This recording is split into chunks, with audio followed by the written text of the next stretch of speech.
Have you ever been in a relationship where someone pulls away and your instinct is to pull away too? It starts subtly. They stop texting as much. They cancel plans. They're suddenly busy. And you think, okay, if they can be distant, I can be distant too. Two can play that game, so you mirror their energy, you stop initiating, you respond with the same cold edge.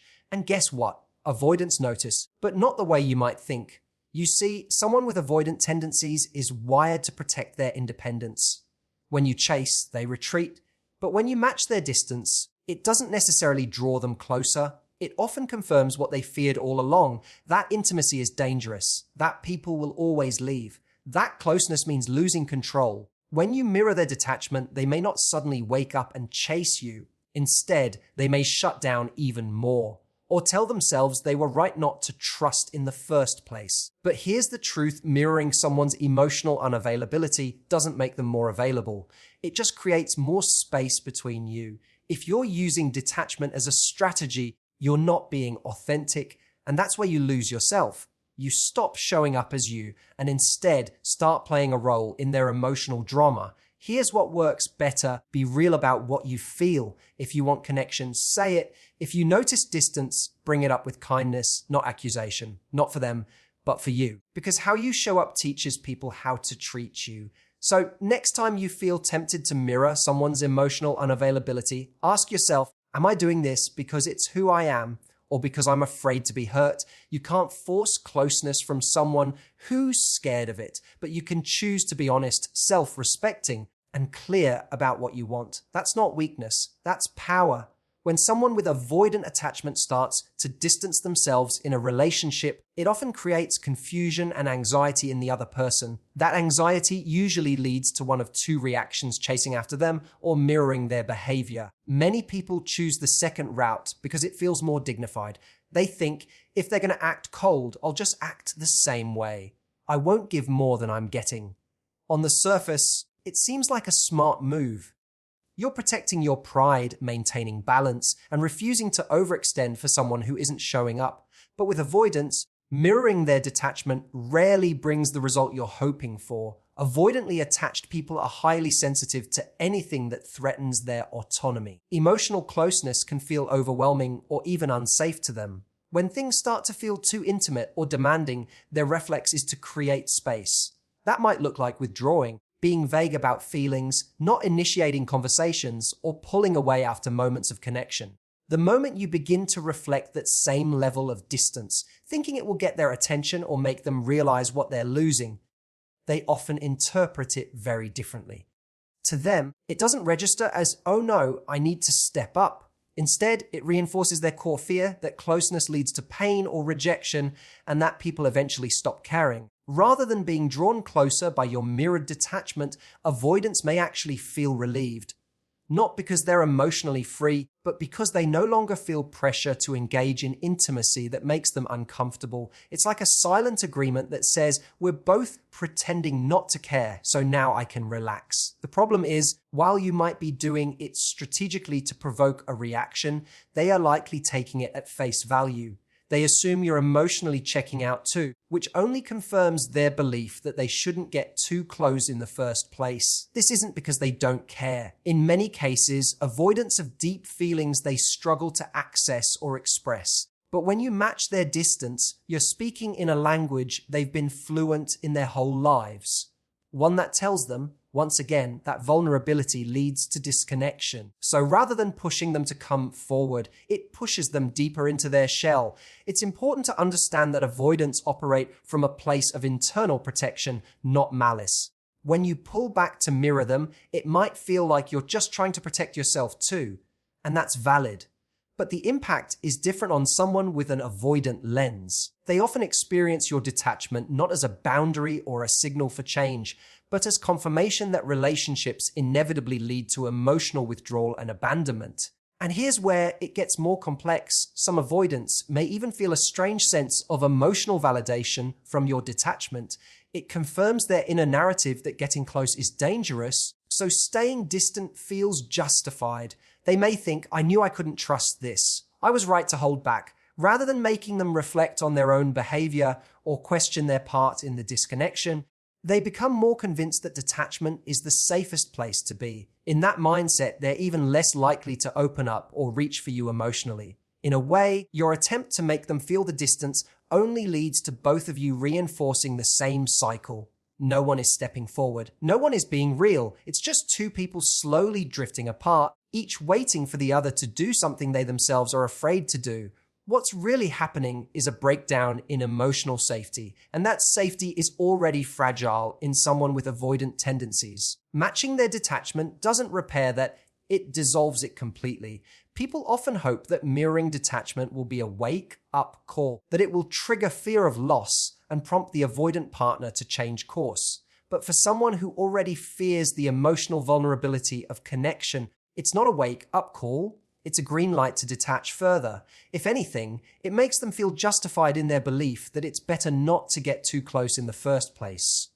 So, when you mirror an avoidance emotional withdrawal, you're not necessarily sparking reflection or remorse. You're more likely reinforcing a pattern they already know. Too well distance leads to safety, closeness leads to pain, and it's always best to retreat before anyone gets hurt. Mirroring emotional distance often feels like the logical response when someone begins pulling away. You sense them becoming less available, less responsive, less engaged, and a voice in your head says, "Don't chase. Don't be the one who cares more." It feels self-protective, empowering even. But the truth is, more often than not, mirroring emotional distance isn't a conscious boundary. It's a fear-based defense mechanism.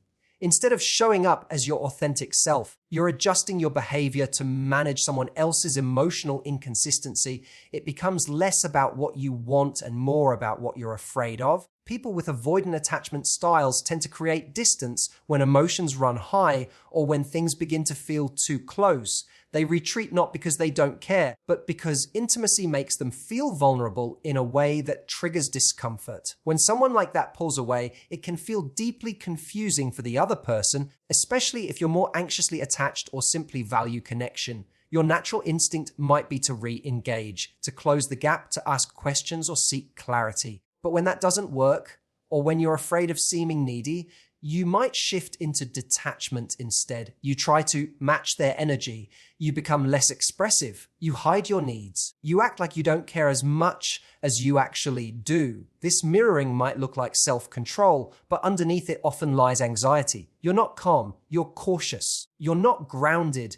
You're guarded. What you're doing is trying to maintain your dignity in the face of rejection, and that's completely human. But it comes at a cost. You stop being emotionally honest. You trade your authenticity for a role, the cool, detached one who doesn't need anyone. And the problem with playing that role is that it keeps you stuck in someone else's emotional pattern instead of staying rooted in your own truth. Avoidants tend to be hypersensitive to anything that feels like emotional pressure. When you show interest, they might feel suffocated. When you give space, they might feel validated in their belief that closeness is unsafe. In this dynamic, mirroring detachment doesn't make things better. It just deepens the gap between you. You're no longer communicating what you feel, you're communicating what you think will get a result. That's a strategy, not a connection. And strategies, while sometimes useful in short-term situations, are often the very thing that blocks real intimacy. If you're acting distant just to provoke a reaction, you're not being honest with yourself or the other person. You might think you're holding power, but what you're actually doing is hiding your vulnerability and, by extension, your humanity. Relationships built on performance instead of presence rarely feel secure. You're constantly managing perceptions instead of expressing emotions. There's also another layer to this. When you start to mirror someone's detachment, you begin to disconnect from your own emotional needs. You convince yourself that you're fine with less attention, less communication, less warmth, even when you're not. You downplay your feelings so you don't rock the boat. But the more you deny what you truly want, the more emotionally lonely the relationship becomes. You may still be physically there, still texting, still making plans, but emotionally you're checked out. Not because you want to be, but because you think it's safer that way. This internal disconnect can breed resentment. You may start to feel frustrated, confused, or even angry that you're not getting what you need, but you've also stopped asking for it. You've entered into a silent agreement they won't come closer, and you won't ask them to. The relationship becomes an emotional stalemate. No one is moving, no one is reaching, no one is being real. And ironically, both people might feel unseen and misunderstood. When you use detachment as a defense mechanism, you're trying to control the outcome. You hope that if you seem unaffected, the other person will be drawn back in. But this approach often fails with avoidance because they tend to interpret your withdrawal as confirmation that people always leave or that relationships are unreliable. Instead of chasing after you, they may retreat further into themselves, reinforcing the very dynamic you are trying to change. The key difference between a healthy boundary and an emotional defense mechanism is intention. A boundary is about protecting your well-being while staying true to yourself. A defense mechanism is about protecting your ego while pretending to be someone you're not. If you genuinely need space to process your feelings, that's healthy. But if you're pulling back just to make someone else feel your absence, you're not acting from clarity, you're acting from fear. It's easy to confuse emotional withholding with strength, but real strength lies in being honest about what you feel, even when it's uncomfortable. It takes more courage to say, I miss you, or I feel disconnected, than it does to pretend you're fine when you're not.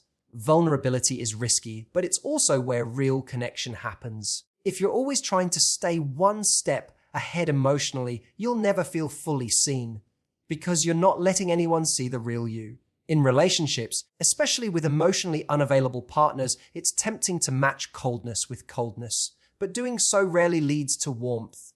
If you want connection, you have to risk showing up as yourself, even when the other person isn't. That doesn't mean overextending. It means being honest enough to say what you need and brave enough to walk away if that need isn't being met. Mirroring emotional distance might protect your pride, but it often costs you the very thing you actually want: closeness, clarity, and genuine connection. Authentic communication is one of the most underrated and misunderstood tools in relationships, especially when you're dealing with someone who has an avoidant attachment style. In a world where people are constantly encouraged to play it cool, to avoid seeming too much, and to never show their cards too soon, expressing how you actually feel can feel like stepping into a storm without an umbrella. But when you strip away the fear, the ego, and the game, playing, what you're left with is a choice. Do you want connection or do you want control? Most people don't realize how often they communicate indirectly in relationships. Instead of saying, I feel disconnected from you lately, they go silent to see if the other person notices. Instead of expressing, I want to be closer, they withhold affection to see if the other person will make the first move. It's not malicious. It's protective. These tactics are born out of fear of rejection, fear of being too vulnerable, fear of being abandoned. But they often have the opposite effect. Rather than protecting the relationship, they slowly erode it because no one is saying what they really mean. Authentic communication means saying what's true for you without trying to manage or manipulate how the other person responds. It means expressing your needs, your feelings, your boundaries, and your desires in a way that reflects you. Not what you think will make them stay, not what you think will make you look strong, and not what will hurt less if it's ignored. When you speak from your truth, you give the relationship something real to stand on. Without that, all you have is guessing, testing, and silence, none of which build connection. When you're with someone who tends to detach emotionally, it's even more tempting to mirror their behavior rather than speak your truth. Avoidant partners often shut down when conversations become too intimate or emotionally charged. They might respond with defensiveness, withdrawal, or complete silence. And this reaction can make it feel dangerous to speak openly. You might think, if I tell them how I feel, they'll pull away more. If I ask for more, they'll feel pressured and shut down. That fear is understandable, but acting from that place keeps both people in hiding. Avoidants are often used to people either chasing them or playing games to try and draw them closer. What they rarely experience is someone being direct, grounded, and emotionally honest without being confrontational.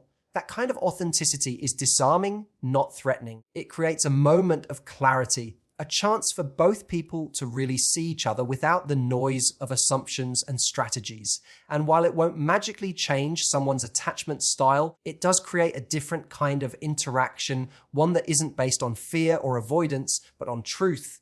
When you communicate authentically, you don't need to push or convince. You don't need to frame your needs as demands or your boundaries as ultimatums. You simply say, here's what I feel, here's what I want, here's what I need. That clarity doesn't guarantee you'll get the outcome you hope for, but it does guarantee you'll be showing up as your whole self, not a version edited down to be more palatable, more passive, or more acceptable to someone else's comfort zone. There's a power in being able to express your emotions without needing the other person to fix them or even agree with them. You're not making them responsible for your feelings.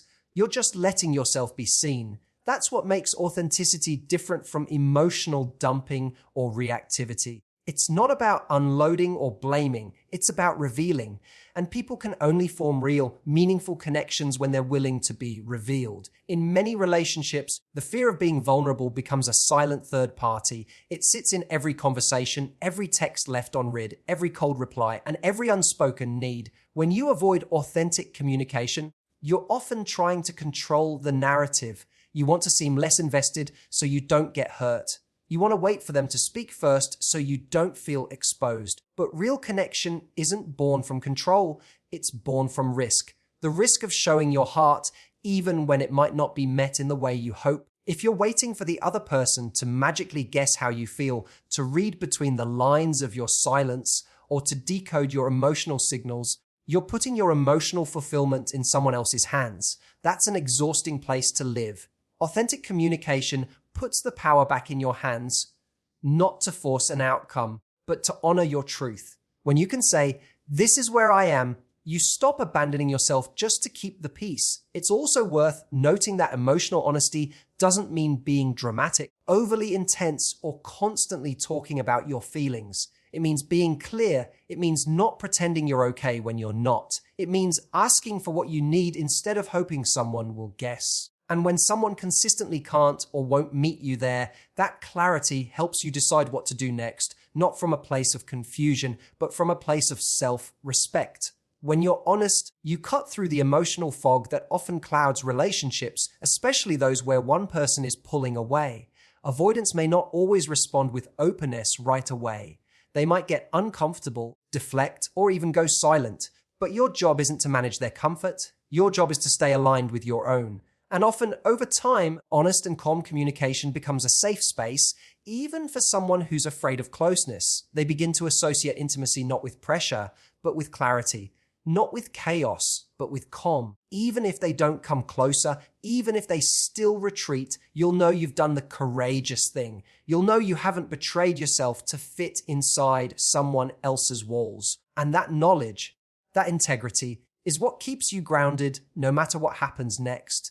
Because in the end, the person you most need to be honest with is yourself. People with avoidant attachment styles often carry a deep-rooted fear of intimacy, and it's not always obvious. On the surface, they might seem confident, self-sufficient, even charming. But underneath that calm exterior lies an emotional system that has learned, consciously or unconsciously, that closeness comes with a cost.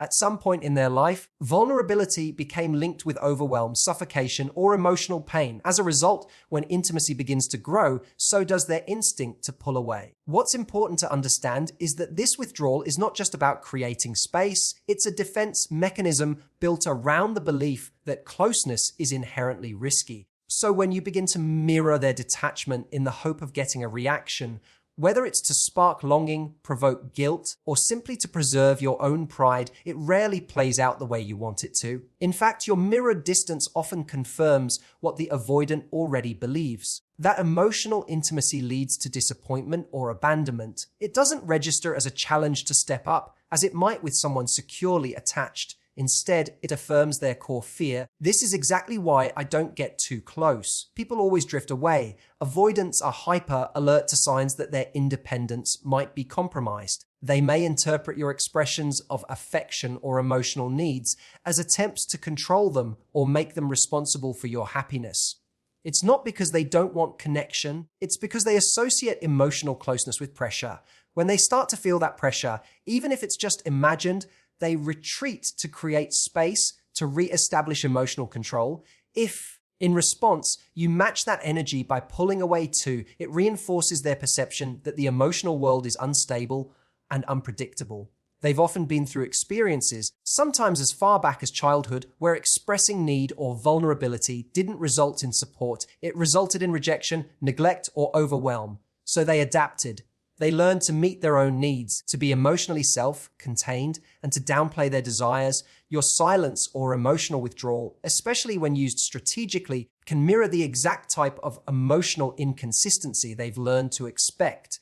It doesn't feel like a loving boundary, it feels like proof that connection is a setup for disappointment. This reaction is usually not intentional or malicious. Avoidants don't typically set out to hurt others or push them away, but their internal model of relationships tells them that safety lies in distance, not in connection. When you pull back hoping to wake them up to your absence, they may register it as a threat, not in the way that makes them come running, but in the way that makes them shut down further. It triggers a self-protective mode that often looks like apathy, but is actually emotional overload. It's important to understand that avoidants often don't trust emotional intimacy because they've rarely experienced it as something safe or consistent. When you create emotional distance, whether intentionally or reactively, it sends a signal they're already conditioned to respond to. This isn't safe. Don't get too close. Don't count on them. Your silence or coolness isn't interpreted as strength. It's interpreted as volatility. It reinforces their fear that no one really stays emotionally present. In fact, for some avoidants, emotional withdrawal from others is a way to maintain a sense of control. When you match that energy, it may feel to them like validation of their worldview. It tells them they were right not to open up. That emotional dependence is a trap. That keeping people at arm's length is not only necessary, but smart. In this way, your mirrored detachment doesn't just reinforce their patterns, it actually deepens them. This is one of the hardest parts of dealing with avoidant behavior in relationships. The very thing that makes them feel safe, emotional distance, is often the thing that makes their partner feel insecure or hurt. And when that hurt turns into mirrored coldness or passive withdrawal, it becomes a feedback loop of emotional disconnection. Both people are acting from a place of fear, but neither is saying what they actually feel. The result is a slow unraveling of intimacy that neither person may fully understand while it's happening. What makes this dynamic even more complex is that avoidants often do long for connection, just like anyone else, but they want it in a way that doesn't challenge their independence or sense of control. When they start to feel emotionally exposed, they'll instinctively pull away. And if their partner pulls away too, it feels like confirmation that closeness always ends in rejection. It's a self-fulfilling prophecy, but from their point of view, it feels like emotional reality. That's why when someone mirrors an avoidance detachment, it doesn't act as a wake-up call, it acts as reinforcement. It doesn't invite reflection, it triggers retreat. Instead of prompting the avoidant to reconsider their behavior, it convinces them that they were wise to stay guarded in the first place. That emotional distance protected them, and emotional closeness betrayed them. And from that place, their ability to engage meaningfully, to reconnect, or to take emotional responsibility becomes even more limited. The saddest part is that both people in this dynamic often want the same thing: security, closeness, emotional connection, but are stuck in opposing strategies. The avoidant protects through distance, and the partner, hoping to feel empowered, mimics that distance, creating even more emotional space. And without awareness, this dynamic continues unchecked, silently confirming the fears of both sides. For the avoidant, that no one stays close, and for the partner, that expressing their needs pushes people away. Understanding how avoidants perceive mirrored detachment is the first step in breaking this pattern. It doesn't mean you should overextend or chase, but it does mean recognizing that strategic silence often backfires with someone who's already afraid of intimacy. What they need isn't less emotional honesty. It's a different kind of emotional consistency, one that isn't reactive, but grounded in self-awareness and clarity. Letting someone experience the consequence of their own emotional distance is one of the most quietly powerful things you can do in a relationship.